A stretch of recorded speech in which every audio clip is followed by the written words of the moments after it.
Well, I have 7 o'clock, and we have 35 on the call right now. And as you probably saw pop up on your screen, this is being recorded. So we will make it available. It'll probably be a week or so before it becomes available, but we will eventually make this recording available to you. Okay, let me do this first. Okay, so you should get a big District 7360 pre-pets screen showing up at this point for you. And I'm Jim Eberly. I'm the district training facilitator. We used to be called district trainers. However, it's district training facilitating because apparently somebody had leftover letters and needed to find some way to use them all up. So that's the new title to it. I want to thank you for coming. This is Pre-Pets number 1. And just so you know, unfortunately, because it's on Zoom and it's a large group, it's going to be difficult for you to raise your hand and ask a question as we go along. So if you go down to the chat box, if you have questions as we go along, go ahead and put those into the chat box. Rick Kaup is going to be taking a look at those and trying to keep track of them, and we'll allow time as we go along to make sure we answer those questions for you. As you were asked before, if you could make sure you're renamed so that you have your name, your club, the years you've been in Rotary, and whether or not this is your first time as president of your club, that would be helpful to us. And that's our start as we go along here. What I want to do right now is I want to take and turn this over to our district governor-elect, Pam Wagner. Pam is from the Martinsburg, West Virginia club, and she will be serving as district governor while you're club president for the year 24-25. So with that, Pam, please. Jim, thank you. Thank you everybody for showing up tonight. It's awesome. I'm looking forward to working with each and every one of you. Like Jim said, I've been in Rotary 16 years. I'm from the Martinsburg, West Virginia club. And in case you haven't heard, since we've already told you that is the first pre-pets of 24-25, the theme this year is the magic of Rotary. So I think we can do a lot with that. And I think it goes along with some of our personal stories, maybe some things we can do in our clubs. We're going to put that in with our pets training and our conference and things like that. I want to introduce, if they are on the screen, which since the screen goes to the next one, your DGN is Dawn Lynn, and she's from the Williamsport, PA club. So you'll get to know her too. She's going to be coming in next. And then following her, our DGND is Sean Murtagh, and he is from the Shepherdstown, West Virginia club. So you'll get to know those two. And I know Susanna Tomlinson is on, and she's your district administrator. So if she can't answer it, or Barb Morgan, we're in trouble. Okay. So they'll be your go-to people. You will be getting all of this at pre-pets, or at regular pets, excuse me, written down. So you'll know where to find them. You'll be getting a binder and all those kind of important things. As far as theme with this magic of Rotary, I've been thinking about goals, and really my goals are to enhance your goals. If we all work together, and I want to do it under the vision that Rotary already has, the Rotary Action Plan. The Rotary Action Plan has 4 parts: impact, reach, engage, and adapt. There's ways to do each one of those. If we do that, we're going to increase our membership, which is always being driven at us. We're going to increase our foundation giving because of membership increases. We're going to increase our local community outreach, which is always important to the Rotary clubs. We're going to increase our global grants because we're going to have more. So I want to see us all connect and continue to get out of the COVID funk, which District Governor Herb has been very good about doing. He's come to our clubs. He's trying to engage us. He's tried to pep us up, bring us back after a rough 2 years. But our membership is very strong in this district. And we are setting some goals that are surprising other districts. So I'm happy to say that we're strong in our district, and I just want to keep that going. And like I say, through all those things, and we will increase the important things at Rotary. Our incoming district president, Stephanie Yurchak, would like 4 new clubs and 100 net gain members. The 4 new clubs, I know we can reach that. If we do these other things, let's just try to reach that goal too. It will increase us internationally, and it will increase us in our district. So I just want to all of us work together. I want you to ask the questions that you need to. My phone will be available. So the district governor trainees will be available, and we'll just take it from there and have a good year. I want you to mark June the 29th on your calendar for lunch with hopefully 150 of your other Rotary friends. It'll be my installation dinner, luncheon. It's at the Purple Iris, and it's in Martinsburg, West Virginia. And we'll talk more about all of that. But I just want to thank you. Some of the other things that we'll do to make all this work is we're going to have our regular district assembly training virtual, because that seems to be good for time restraints. We won't have the traveling involved. And of course, that'll be your secretaries, your treasurers, foundation. And so we're going to have that online. That will be no charge. And then we're going to use a little bit of the money we had sort of figured for that. And we're going to introduce back a Vibrant Club One Summit. I think that's important. We all have vibrant clubs. We all need to express that to the rest of the district so we can see how we can continue to grow.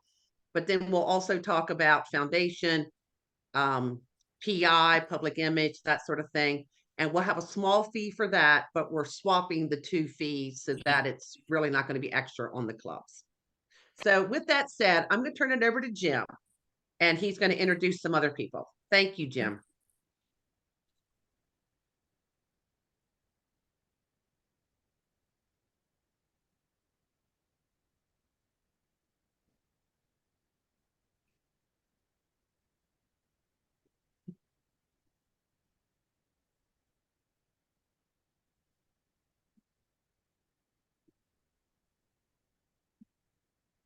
Jim, you there? Jim. Or are you frozen?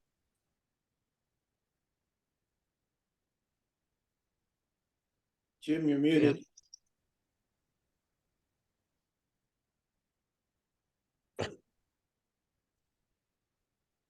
Jim? Well, he hasn't made me any kind of facilitator here, so Seems muted. Okay, There you there go. you go. My apologies. It's not really a Zoom meeting unless somebody speaks when they're muted. And so I wanted to get that out of the way right off the top for you. Okay, let's go through this real quickly. Again, thank you, Pam, for what you did. you're welcome. We are going to take a look at a leadership team, which Pam brought up already. We'll talk a little bit more about that and some of the other folks that you'll hear from this evening. Then we're going to look at running a successful meeting and how to do that. We're going to also look at forming committees and setting some goals. All of this is critical to your success for you and for your club. And then we're going to have questions and answers, an open period for that. If you do have questions, though, as we go along, please put them in the chat box. Rick is going to be monitoring those, and we will try to pass that information, answer those questions as we go along. Okay. Pam did mention, besides herself as district governor for 24-25, Dawn Lynn from Williamsport and Sean Murtaugh from Shepherdstown will be in line. And of course, our immediate past district governor is Herb Smith. I know he's our current district governor. He'll be annoyed with me saying immediate past, but that's what he shall be come July 1. We're going to talk a little bit right now about running the successful meetings. I do want to mention also that on the district training team, besides myself, Marion Anderson from the Lewisburg Sunrise Club is a member of the team. Steve Campbell from Shepherdstown is on the club, is on the committee, and Rick Kaup from Milton also on the committee. We are available for all of you at any time. So if you have questions, please reach out to us. So let's talk a little bit about successful meetings. Number one, we really need to keep our members engaged. That's what keeps them in the club and keeps the club vibrant. And number two, we need to improve that experience for our members. So let's talk a little bit first about engagement. When you're running your meetings, I really think there are three critical things that you have to look at. First of all, you need to be prepared, okay? You are the person in charge for that hour every week, every other week, however your meetings are set up, okay? So take some time and get it together. We have all sat through meetings where we have seen somebody rush in at the end who doesn't have really a grasp on what's going on at that moment. They're sort of flustered. You should really take just a few minutes beforehand and get your act together. I mean, really think about what you want to do and how you want to do it. So I would certainly suggest you need a written format for it. Do you do the pledge? Do you do a four-way test? Do you have an order that you normally would do if you run Happy Bucks or not? Announcements, committee updates, other updates that you might have from projects and fundraising going on. Are there other things that you typically do at your meetings? Okay. Do you run an auction or do you run a raffle? Do you do a Rotarian of the Week sort of thing?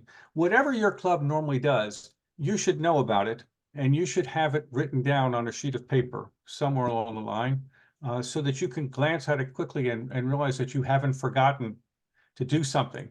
Okay, so whatever it is that makes your club run smoothly, put that all together in a nice, neat form that you can take and look at every week and go from there. The second thing that I think is really critical is that you be on time. Okay, that's respect for your members. Okay, I really urge you to start on time, to end on time. If you're running particularly a morning club or a lunchtime club, starting on time, ending on time is critical.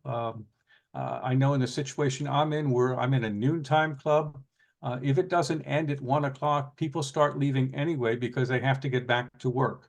So be respectful of your members and make sure you start on time and end on time. Also, be respectful for your speakers.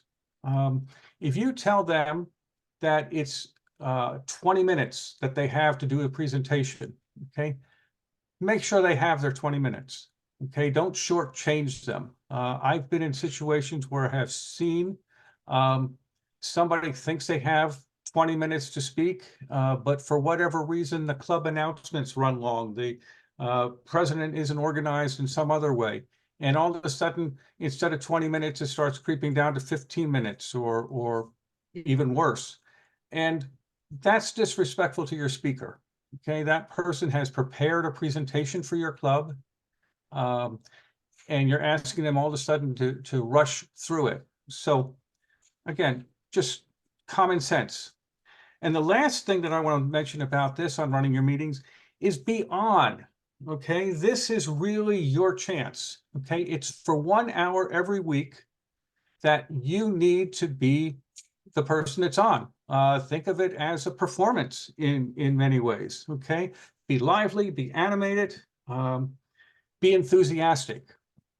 There's if you've ever taken the tour of Keys to the Kingdom at the Magic Kingdom in Florida, there's a part in that where they walk you back behind the stage, back behind the area where the performers, where the audience is, the customers. And there's a big mirror on the wall right there. And it's out of sight of the patrons, but it is the last thing that the cast members at Disney World see before they go out. And it's a mirror that reminds them that it's time to put on their smile, make sure their hat is straight. They're on at that point. When they step out there, it doesn't matter the day's not really going as well as it should. Okay.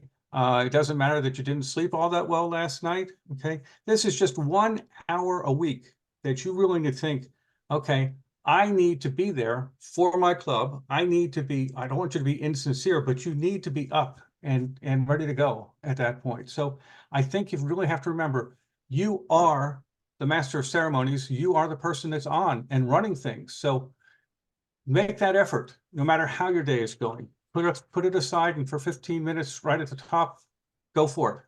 You know, and let people know that you're glad that you're president of the club and you're happy to be there with them. I will mention, not related directly to that, but I also think it's critical that you celebrate your members. Okay.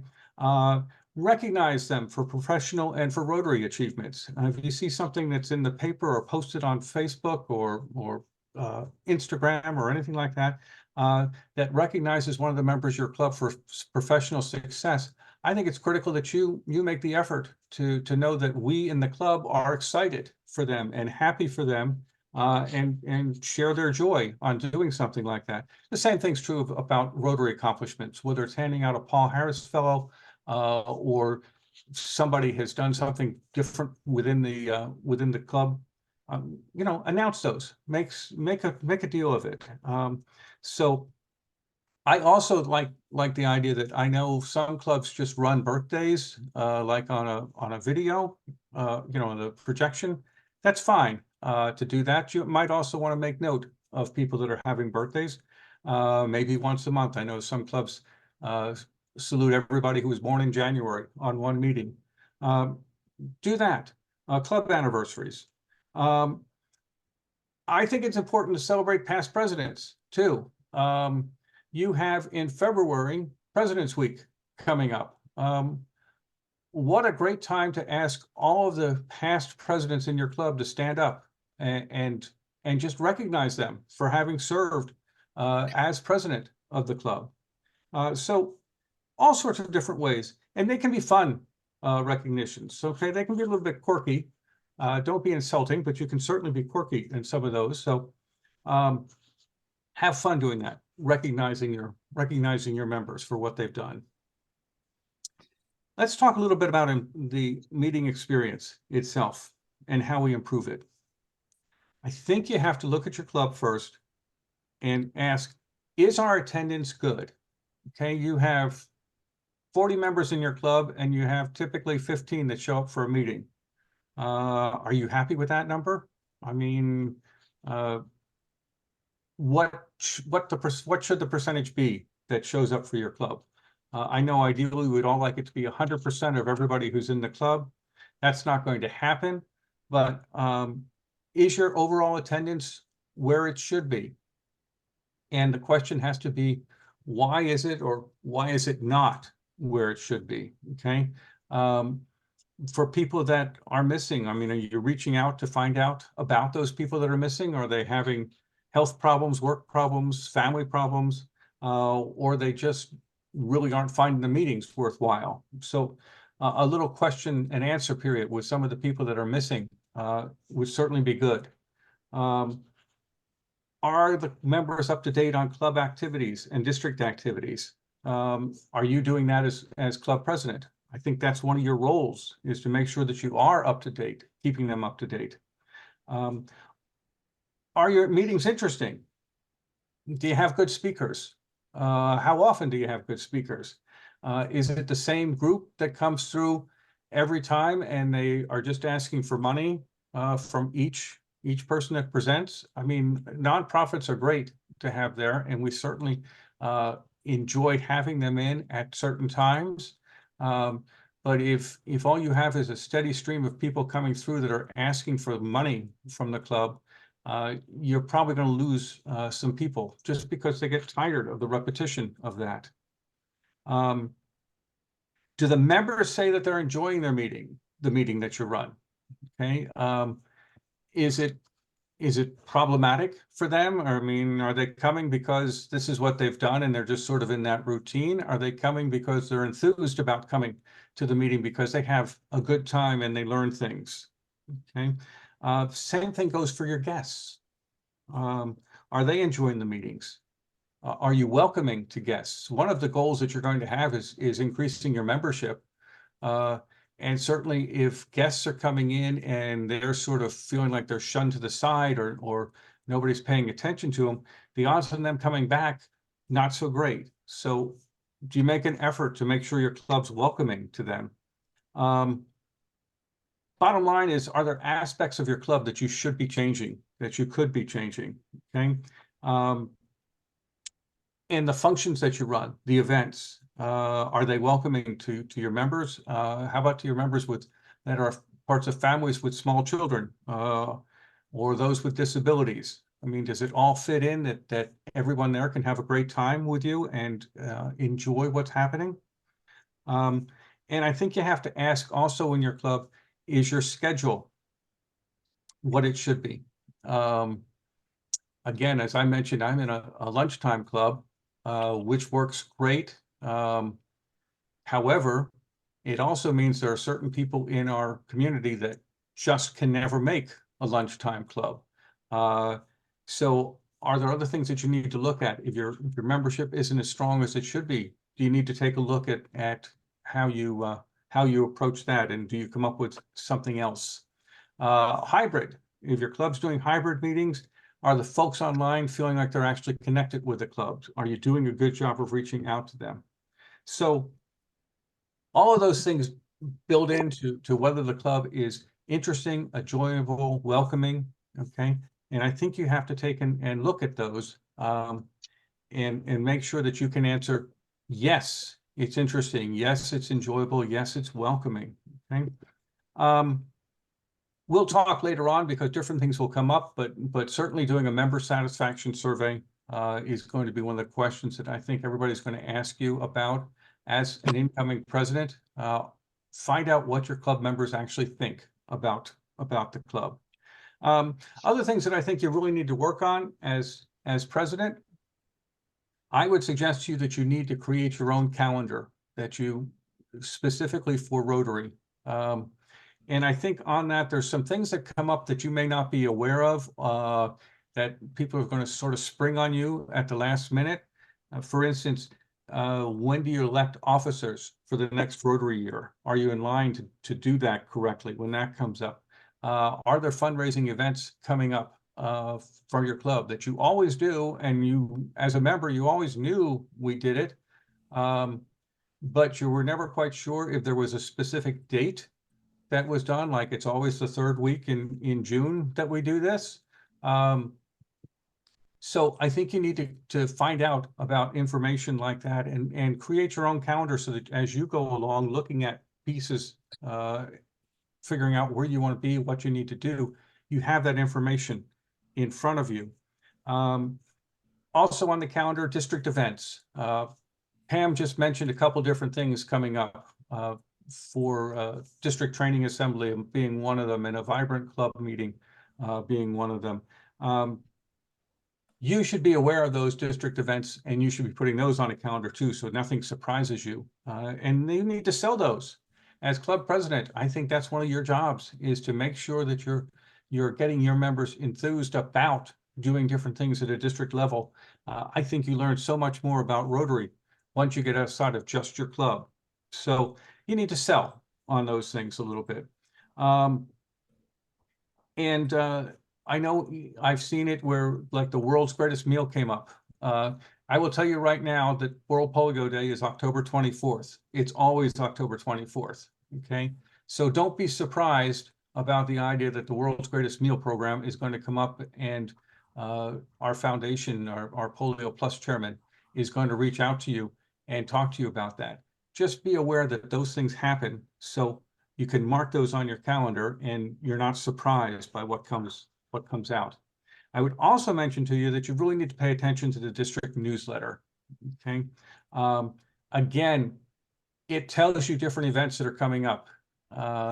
It's a newsletter that currently you'll see Governor Herb is writing on the cover sheet and has different programs that are coming up. Pam, as governor, is going to do exactly the same thing, that's where the information is going to be about events coming up. So pay attention to that. So that's a couple different things that I think you need to take a look at. And I will open it up. I'll shut this part down and stop sharing. And if there's any questions or comments, I'd be happy to field them. Anybody have comments? Particularly those of you that have been president before. I know some of you have. I saw one 5 years time, second time. You know, how many, things that you've done as president as far as running the meetings have you found helpful to you over the last time that you did it? I will say that when I, as president, my agenda started about 1 hour after the meeting ended for the week. There were things that came up during the meeting or all week. And so I was writing my agenda, basically starting one hour after the meeting ended for the following week. Yeah. So, and that's a great point, because there are things that come up at the end of the meeting. I would also tell you that depending on how your club is structured, you may want people, if they want to speak about, the foundation committee once a few minutes to talk about something, or fundraising once a few minutes to talk about something, you might want to, sort of demand that they contact you far enough in advance of the meeting that you can build it into your agenda, so that you're not scrambling at the end. You should know what's coming up and how long they have to speak. And I would hold them to that. If you're telling them they have 2 minutes to do the little talk about the fundraiser, hold them to their 2 minutes, because otherwise it starts to back up your whole meeting, and you get sidetracked at that point. Any other questions or comments?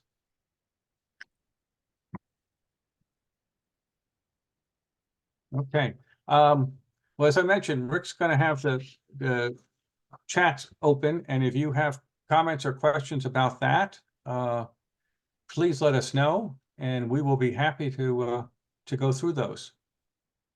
All right. Marion, I'm going to turn it over to you to take a look at committees and goals, and Marion Anderson. Okay.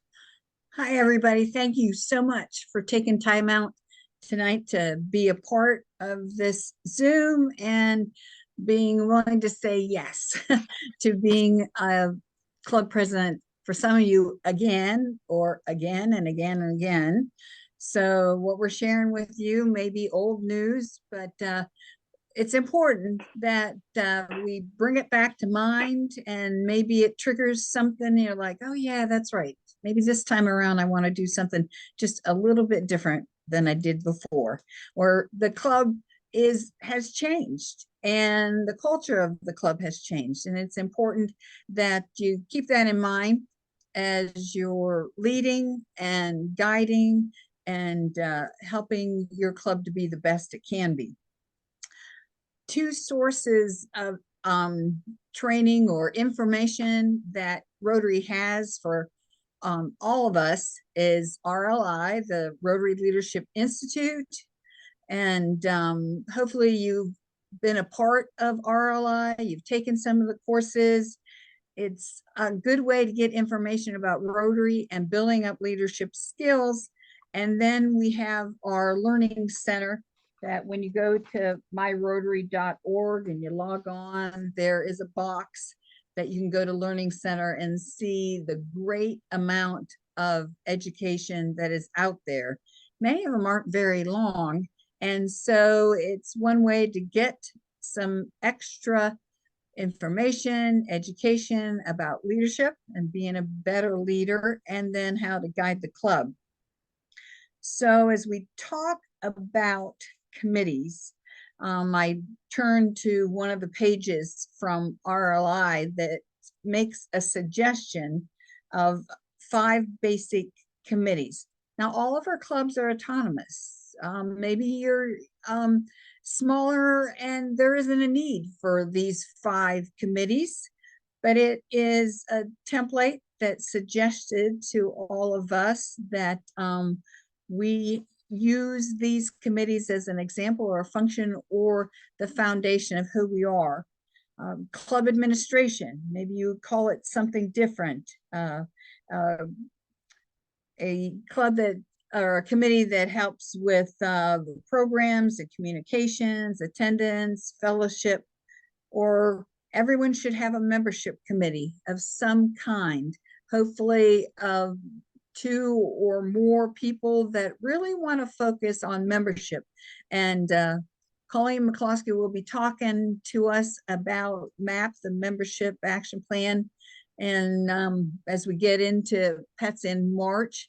But the important part about membership is the more people we have, the more effect we have on the community, more projects we can do, the better reach that we have. And so membership is so important. And then public relations. How do people know about you? If your Rotary Club went away, would it be missed in your community? So communicating, connecting with whatever sources are out there. It used to be just the newspaper that we would advertise our meetings or take pictures and post it.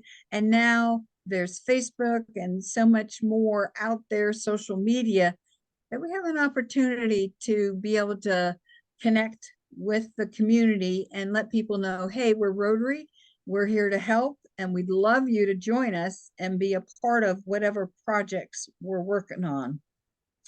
And then to have a group or a committee that talks about service projects, maybe is the hub of your service projects and keeps track of the plan and how you're going to be a part of or conduct those projects. And then lastly, Rotary Foundation, which is such a great function of Rotary to help in the funding of our efforts and the efforts of Rotary International. Maybe you're not able, or maybe it just doesn't fit for you to have these 5 committees, but they're a template. They're an idea of being able to have committees. Our clubs have so many different people in them, and it is key to be able to find out what are the interests. Why did somebody want to join Rotary? How are they using whatever skills they have? How are they using it to be a part of your club? And in setting up committees, are you using new ideas? Are you open to new perspectives so that there can be energy in your club? And it isn't, oh, we've always done it this way. We need to change that mindset and have new ideas, new perspectives, and be willing to divide up the work and not have the same people doing the same jobs year after year. And maybe you've had that in your club. Many of us do. So it's something to think about as you begin a new year. Could you try a new focus in your club of, let's get some new blood, let's get some new ideas, let's try and find something else that we as a club, as Rotary, can be a part of in your community. And then when club members are excited about something, they're passionate about it, whatever area it is in the community that they want to be a part of it, that is contagious. And it helps other club members want to be a part of a committee, come up with an idea for a project, attend meetings, just be there and be a part of socials.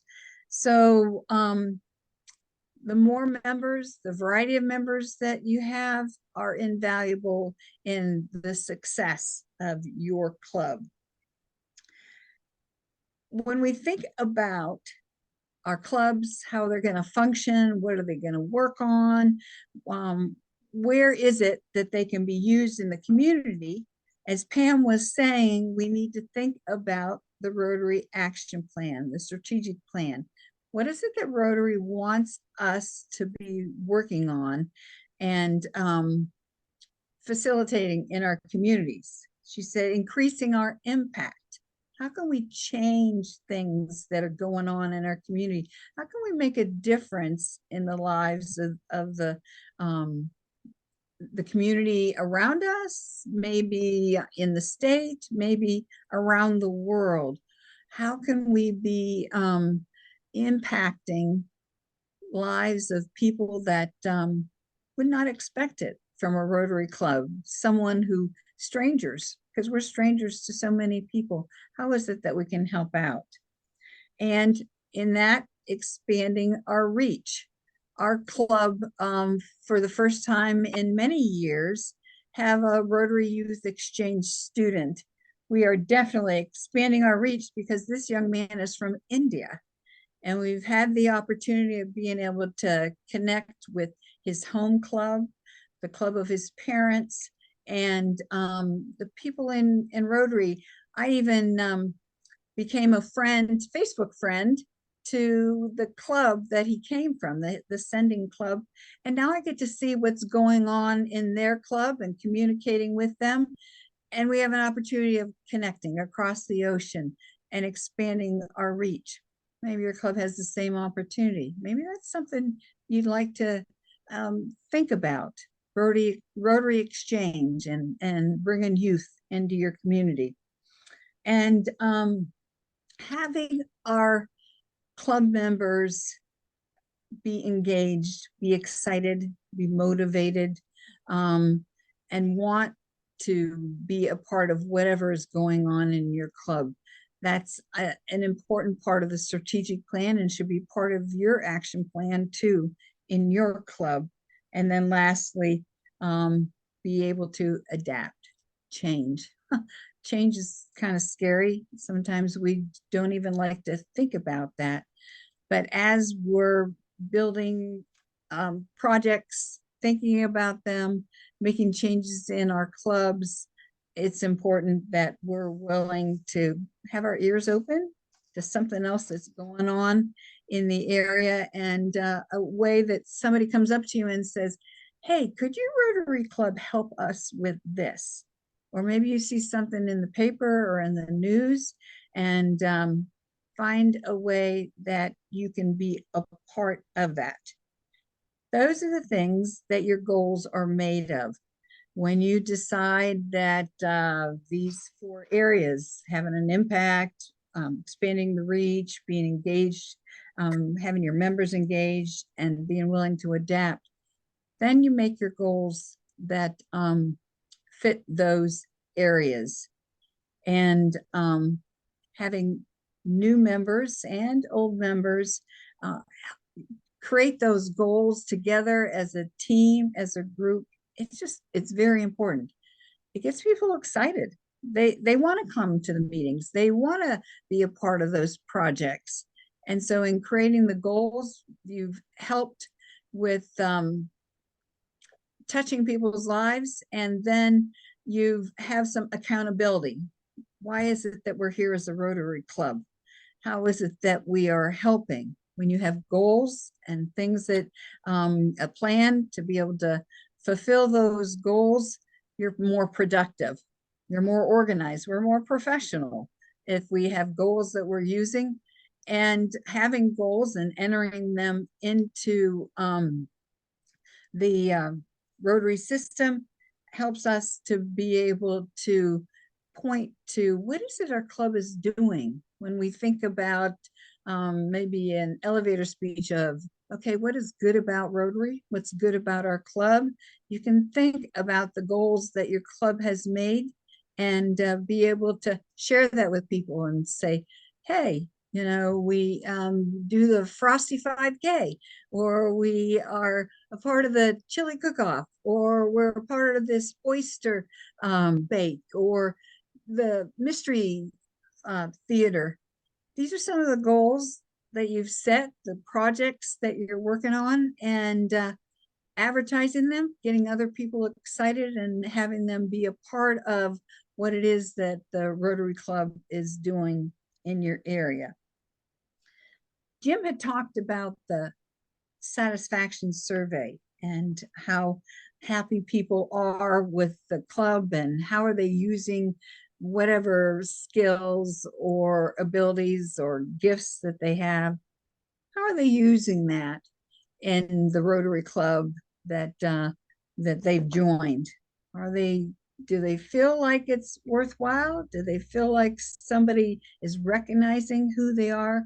Because it's so important that they feel that they are valued and being able to be used and then making a difference in the community or around the world. So what are you doing already?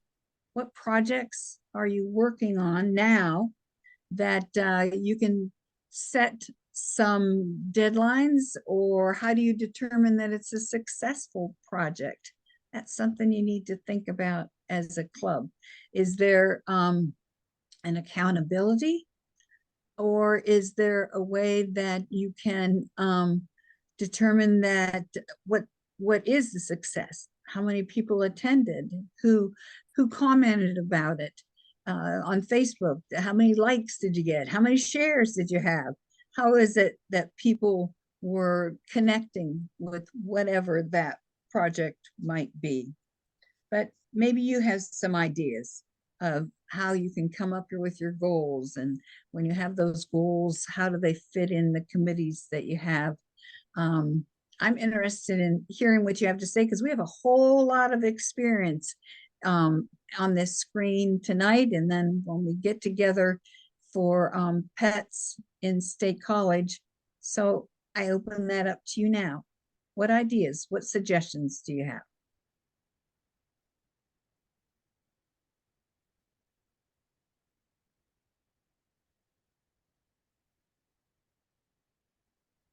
I have a comment. Can you hear me? Yes. All right. So Jim Zubler, area governor, with area 9, that's Lewistown, Mifflintown, and West Snyder Beaver Springs. Sure. And I think both of you really hit upon the importance of being enthusiastic and, bringing a lot of fun to the meetings, to what you're doing. I've actually visited other Rotary clubs, and it seemed like I was ostracized, and that's not what we want to do. We want to make ourselves irresistible and welcoming, and I see it with a number of clubs in the area that I have been welcomed, and I feel that making headway there is so important. And we are Rotary. We want to be welcoming. We want to make a difference in the world, and this is our chance, really. Good. Thanks for those thoughts. Jim, is it Cooksey from Pottsville? Am I saying that right?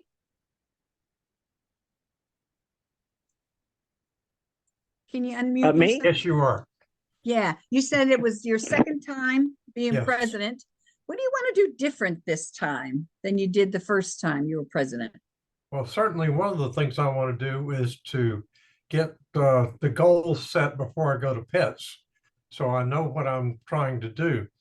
The first time I went there and I was totally unprepared, and I didn't have our board of directors on board with what the goals were, and I thought that this time we could do that in advance. Good. Sounds good.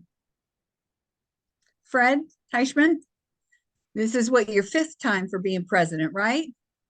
Yeah, So they tell us- can't, they're putting up with me.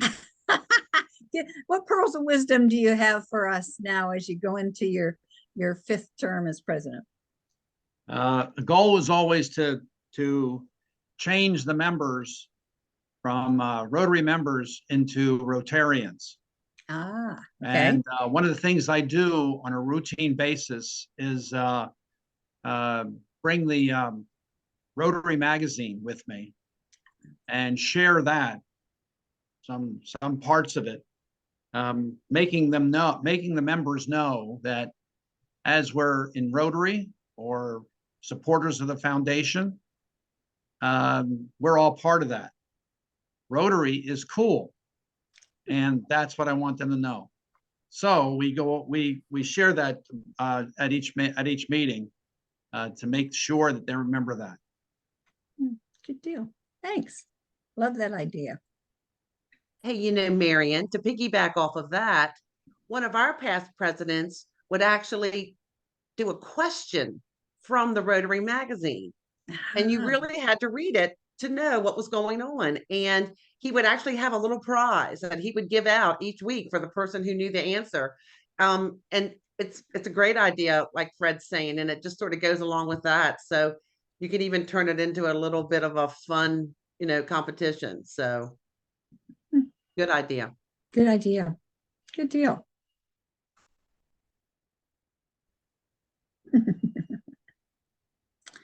How about Ken Fleeson? Any thoughts about goals or creating committees that you've had in your own club that you feel is important to share with the rest of us? Well, I'm not part of your district. I'm the PETS chair for this year. But no, I think as president-elects, now is the time to start thinking about setting your goals, putting together your board, and developing your budgets. This is the time to be starting to meet with those individuals that are going to be the future leaders of your club. Good, thanks. Ken, if you're going to show up, we're going to ask you questions. You know how that works. That came upon me real quick, Jim. Tom You know- Popko, what do you have to share with us?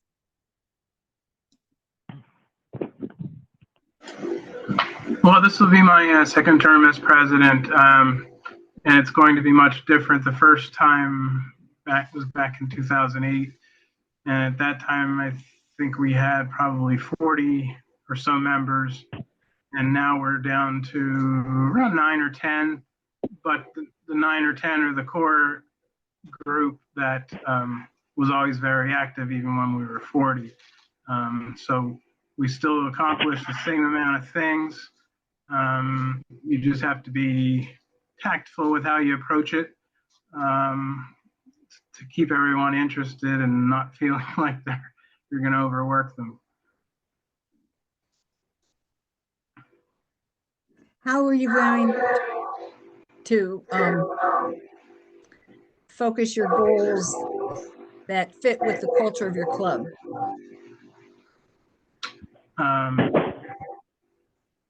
That will be something that I'll be working on. I haven't started on that yet, but over the past few years, we've been a small number, and when it comes time to get it done, we get it done. So I'm not concerned about that. Okay. Jordan Nace, what can you tell us about your club and the committees that you have there? Marion, thanks for the opportunity to let me speak. We have many clubs, or many committees, excuse me. I can't honestly say that every single one of them have an adequate amount of super active members to them. So I think we need to start thinking outside of the box. Last year, I actually did have the pleasure of being at PETS. And I believe it was the Martinsburg Club. Pam, I believe, correct me if I'm wrong, I think members of your club started to think of something with a pickleball aspect to it, if I'm not mistaken, right? So, I mean, let's think about that collectively, right? So pickleball is something that, you know, the young generation, the older generation, and everyone in between are sort of gathering around, right? So why don't we think, hey, this is a connector. Let's maybe look at creating an event around pickleball. So you know, just a lot of thinking to do, a lot of planning to do. I have a lot of great ideas. I'm happy I'm on here and had the pleasure of listening to everyone that spoke so far. But I think we have a lot of work to do, and just I love what Martinsburg did, and I'm hoping that at Pets I can learn a little bit more about what they did with their pickleball tournament, and I'm hoping we could maybe replicate something in Chambersburg, because I think it's such a great idea. So thanks for the opportunity to speak on that. All right. So how do you keep your members of your club engaged? You know, so I've had the pleasure of running some meetings so far, and we do the pledge in the beginning, so repetition. We 4-way test. We try to keep a speaker that is interesting and engaging. I think we have a little bit of work to do on that, but you know, we're even looking at new meeting space, and believe it or not, just recently we looked on just voting on a new meeting space that we thought would be better for the community. So just simple things like that. So we're now at our college that is the big representative of the community in our area. So now that we're in that space, we're hoping that that even could potentially bring in more Rotarians here in the future. So hopefully that answers your question. Okay, good deal. Thanks. Marlene, you're welcome. Thanks for talking when I call on people. Marlene, so how do you think your club can expand your reach in your community?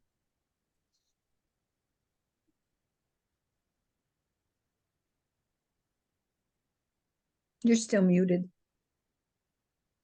There you go. Okay. Well, first of all, it's going to be my first time being a president, so I'm sitting here being educated. Good job. Thank you for saying yes. I didn't have too much of a choice. But hopefully we have a very strong membership of 12 people is all. The age is a problem. So we really need to do some brainstorming about how to bring in young people. And I love the pickleball idea. I think we're going to grab onto that one. So. Good deal. Thanks. Thanks for sharing. And there's lots to learn with all these people that are on the screen, and these 2 Zooms, and then our time in State College. It is the time to pick people's brains. There's so much experience and wisdom, and we're not stealing ideas. We're just borrowing them or learning from them, so that we're all working together as Rotarians and being, you know, ones that are like, oh, that's a really good idea. How did you get that done?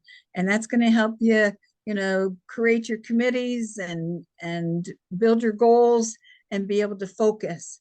Oh, let's see. Well, Karen said reuse is a really good thing, right? Let's recycle some ideas. Karen, what you want to expand on that? No, I had to laugh when you said about reusing ideas, but because I'm a big environmentalist, so yeah, reuse is top of the list. So Cool. Good deal. Well, so environment, is that an important part of your club? It's not an important part of our club. It's a part of it right now, but I'd like to make it a little bit stronger. But I really want to find out more. We just had a member survey, and so I really want to go with what the club wants. Yeah, so I'll add a little bit of environmental stuff, but I really want to work with what the club wants to do. Okay. How do you plan on doing that?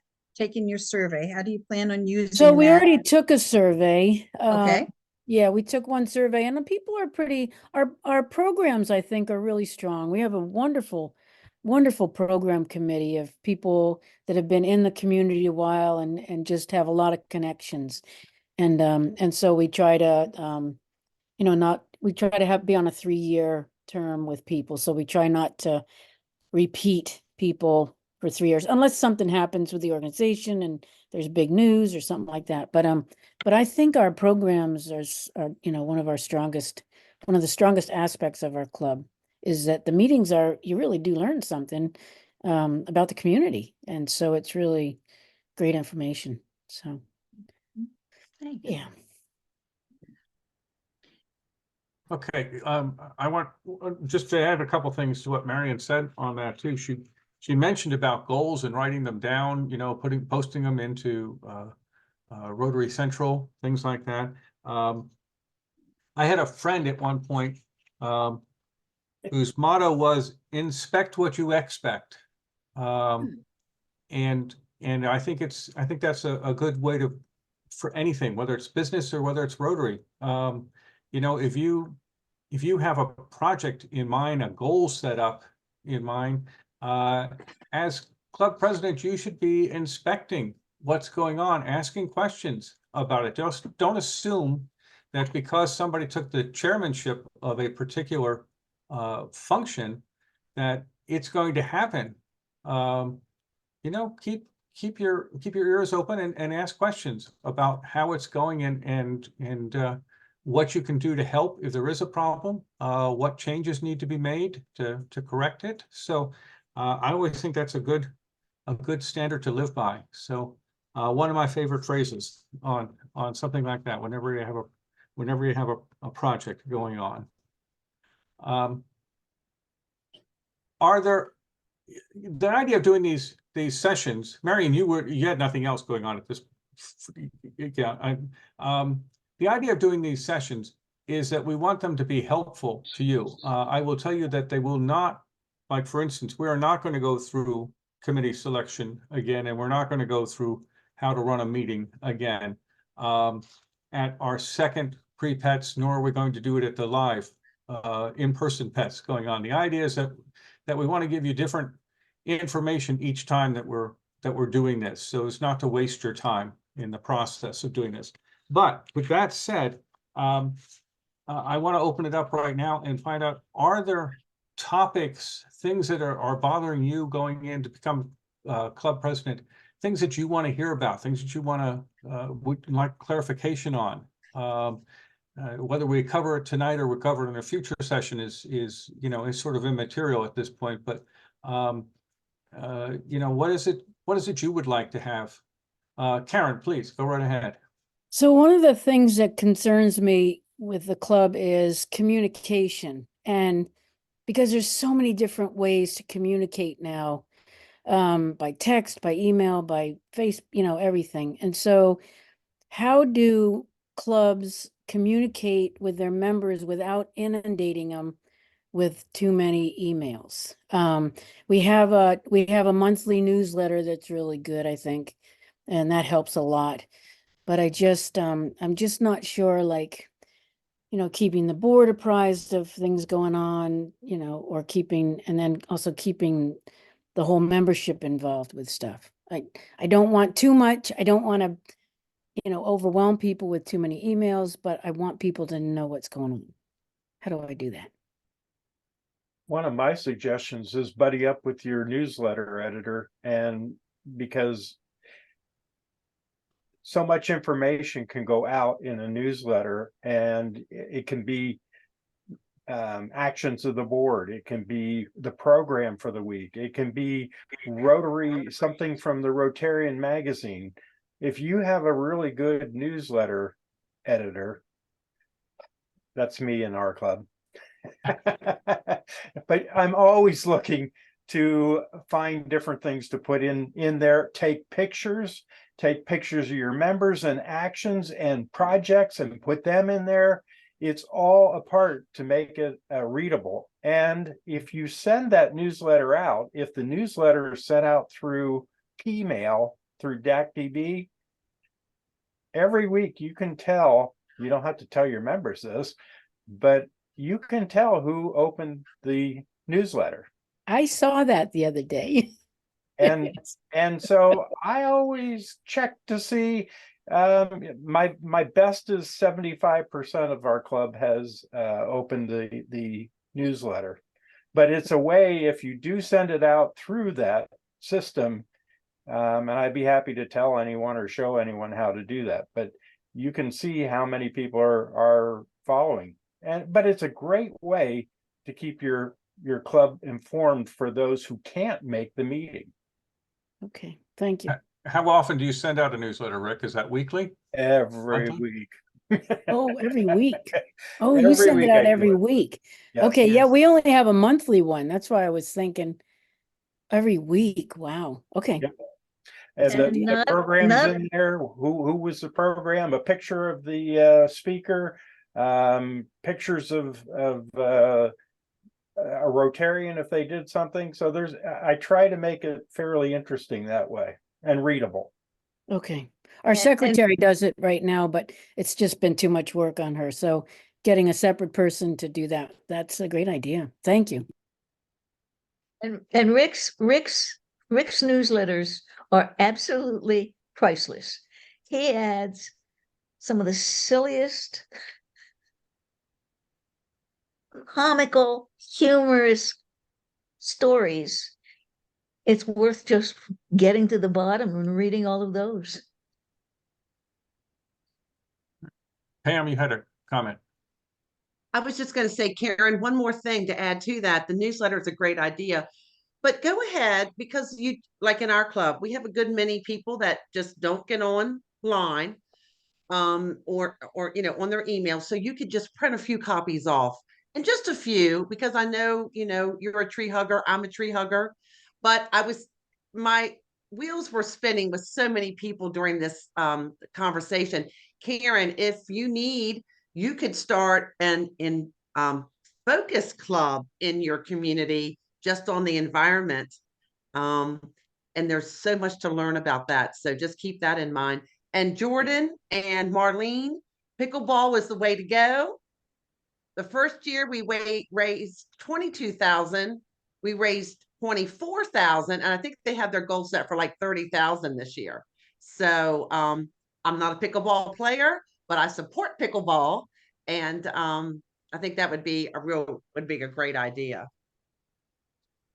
All right, so Ken, we're getting close, Jim, to the end. I've got a few things to go over. I want to do the AGs because we have so many new ones, and someone on the Zoom might not know their AGs. So okay, let me just follow up real quickly though with Karen. Karen Sure. asked about communication though. And so the newsletter is certainly one way to do it. Anybody else in their club doing something different besides a newsletter? Are we talking about Facebook, Instagram, X? How is anybody else's club getting the message out to your members about events going on in the club or functions coming up, fundraising events? We do a Facebook account too, and my son, the other CALP of the club, does the Facebook information. So I send him the pictures of the speaker, and I send him the pictures of like our students of the month that we have, et cetera, and he posts those right after the meeting on Facebook.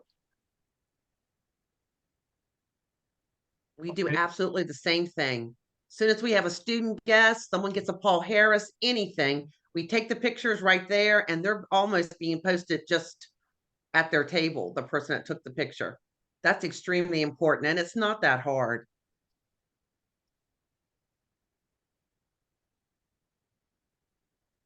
Anything else? Okay. Governor-elect Pam.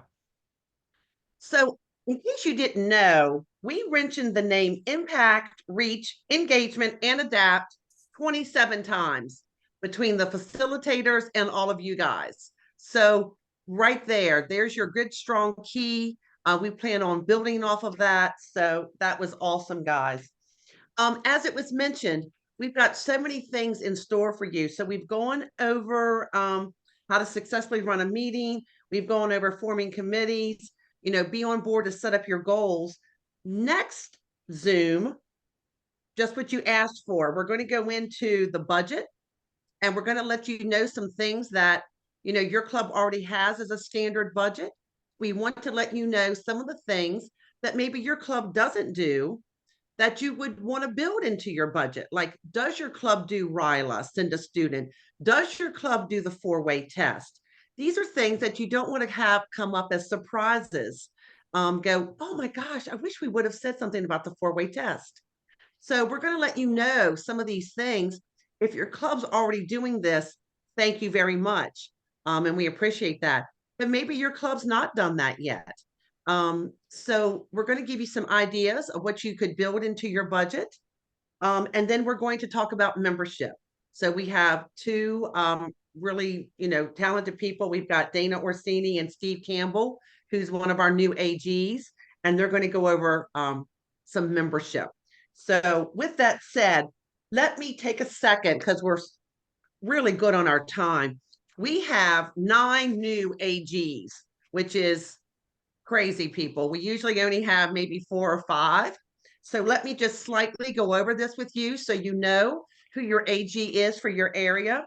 Area 1, Fran Lewandowski. He's got Clearfield, Johnsonburg, Ridgeway, and St. Mary's.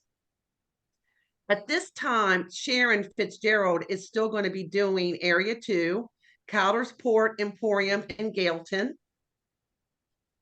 Diana Cleghorn is Area 3, and she will continue on. That's downtown Lock Haven, and then regular Lock Haven. We have a new one in Area 4. That's Dale McClintock, and that's Hughesville, Montoursville, Muncie, and Williamsport, PA. At this point, Marion is still in Area 5. Between herself and I, we are trying to get a replacement. Lewisburg Sunrise, Lewisburg Sunset, Milton, Selinsgrove, and Sunbury. Area 6 has a new AG. That's Helga Lonkowski. She is from Bloomsburg. She has Bloomsburg, Danville, Elysburg, and Berwick. We have a new AG in Area 7. That's Kathleen Kletcher. And Kathleen has Ashland and Shamokin. Area 8, I'd give somebody $1,000 if they become AG. We're still looking. I will take suggestions. That's Frackville, Northern Schuylkill, Pottsville, Ringtown, Southern Schuylkill. I want to give a shout out. Dick has been amazing with trying to help with that, but we're still working on Area 8. Area 9 is Jim Zubler, Lewistown, Mifflinburg, West Snyder, Beaver Springs. Tiffany Mathias is Area 10. She's got Bellefonte Sunrise, Pleasant Gap, State College Sunrise, State College Downtown. Area 11 is Renee Paul. He has Altoona Sunrise, Hollidaysburg, Huntington, and Tyrone. We have a new person in Area 12. That's Katie Fink. That's Bedford Sunrise, Claysburg, and Morrison's Cove. We have a new Area 13. That's Derek Furry. He's got Chambersburg, Mercersburg, and Waynesboro. Area 14 is January Weber. Thank you, January. She was a comeback also. And that's Hagerstown, Sunrise, Hancock, and Williamsport, Maryland. We have a brand new AG. He's on the call. Area 15, which is Steve Campbell. And he has Berkeley Springs, Charlestown, Martinsburg Sunrise, Martinsburg Satellite, Shepherdstown Satellite. And Area 16, keep your fingers crossed. I have a very strong lead there. I think he is saying yes. He's from the Cumberland Club, Stu Kaposki, and he has Cumberland, Grantsville, Kaiser, Oakland, and Romney. So I did want to thank the AGs that were on call here tonight. That is also a big responsibility. President-elect, please work with your AGs. They are the go-between me and the clubs. So please get to know your AGs. We are having separate training for the AGs. We're telling them how important it is that they get out there and connect with their clubs. And if you need them, please feel free to reach out to them. They'll make their information known to you. You will be working more with your AGs at PETS if they're able to attend. We have a few that are not, but we'll work around that. And don't forget, if you haven't signed up for PETS, you have until the 26th. We extended that deadline a little bit, and that's May the 2nd and the 3rd. And we've actually cut that a little shorter by having these pre-Zoom, pre-PET Zooms, because we know that time and money, huh? Pam, I know before you blow this whole thing apart, it's March 2nd and 3rd, not May. Oh, I'm sorry. I got the M right. Well, you know. First two letters were good. Yeah. Got to get my mistake out of the way too. Thank you, Jim. So it's, I did yes, the it's March the 2nd and 3rd. And, I did the same thing in my Zoom. Oh, hey, Dan. And that's another one of my partners in crime from District 7305. But so anyway, you know, we're shortening our regular PETs by having these pre-Zooms, because the things that these pre-PET Zoom meetings, because we're being told that time restraint, away from the family, everyone has such a big, you know, commitment, and then, you know, finances. So we're trying to be very respectful of that, okay? But go into that learning center also, and you find that on myrotary.org. Thank you, Marion, for alluding to that. And there's where you'll find that basic president's little, what's the lack of a better word? It's Club President Basics. Yes. That you want to look at. Training modules, what I call it. Yes, it's in one of those little modulars. So if you check on that, there's so much interesting things there. And that is it on my part. And thank you all for your time this evening. And we'll see you on that next Zoom. And then Jim, you want to take us completely out? Yes, absolutely. I think Pam covered everything in there. If you do have some questions that did not end up here tonight, you're certainly welcome to reach out to any of us, and we will put them in there. If there's other topics that you want to have discussed at the pre-PETs or during PETs, again, please let us know. The whole idea behind it is to make you feel comfortable and ready when you take office on July 1. So don't hesitate to reach out and find out what you don't know. Ask put it in questions chat. that you're comfortable with. Yeah. Did that get answered in the chat?